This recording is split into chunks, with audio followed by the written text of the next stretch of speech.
Halo, assalamualaikum warahmatullahi wabarakatuh. Sahabat motivator Banua, dimanapun pian badiam. Hari ini topik bahasan kita itu masalah public speaking atau keterampilan bepandir di depan umum. Bepandir di muka umum ini sekalinya mbah disurvei di Amerika itu termasuk nomor 2 imbah kematian, itu termasuk yang paling ditakutani orang.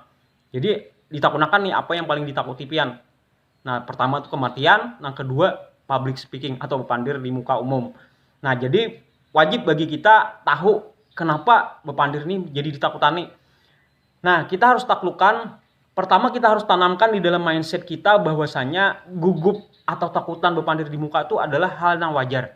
Artinya kita sebagai manusia, kita wajar bila bertemu lawan sesuatu yang asing, sesuatu yang baru, sesuatu yang menurut kita tuh rasa mengancam dengan diri kita takutan, asa anak buka aja jadinya.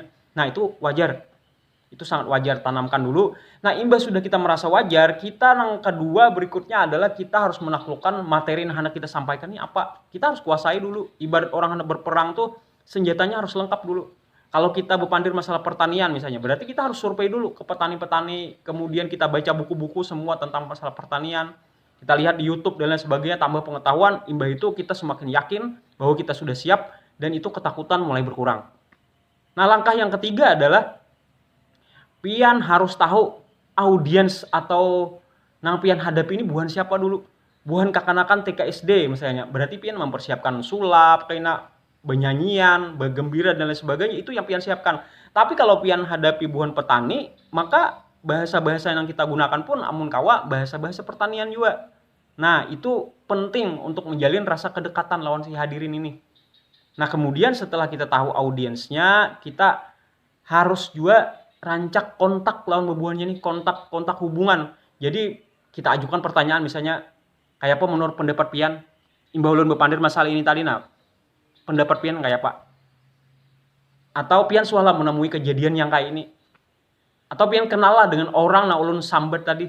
Nah, dengan mengajukan pertanyaan-pertanyaan itu kepada hadirin, itu mereka jadi merasa terlibat. Karena kalau kita bepandir cuap-cuap sorangan, kada ada feedback, kada ada masukan dari para hadirin, itu lama-lama hadirin ini jadi mengantuk jadinya, kada merasa dilibatkan, kada merasa penting dengan topik kita tadi. Jadi penting untuk maulah kontak lawan audiens atau hadirin. Nah, yang kelima, ini resep nang bahari disuruh oleh abah mama kita bahwa be yourself. Jadilah diri kamu sendiri.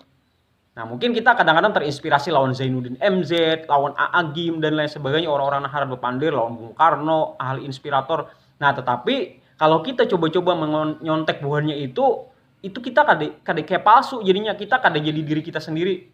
Nah, otomatis itu lain rasukannya. Akhirnya kita kelihatan palsu, kada setulus hati bepandir. Tapi kalau kita full jadi diri kita seorang, kada takutan kita dengan inilah aku, itu insya Allah menjadi orang tuh ketujuh sesuatu yang asli. Nah, kita akan mudah diingat orang dan apa yang kita sampaikan itu merikit lawan orang. Apalagi itu betul-betul materi dari kita seorang. Nah, itu luar biasa dampaknya gasan hadirin. Ini akan ingat seumur hidup lawan kita. Nah, ini saja yang ulun sampaikan. Mudah-mudahan ada manfaatnya. Gasan sahabat motivator Banua, gasan ulun, dan kita sabarataan dimanapun berada. Assalamualaikum warahmatullahi wabarakatuh.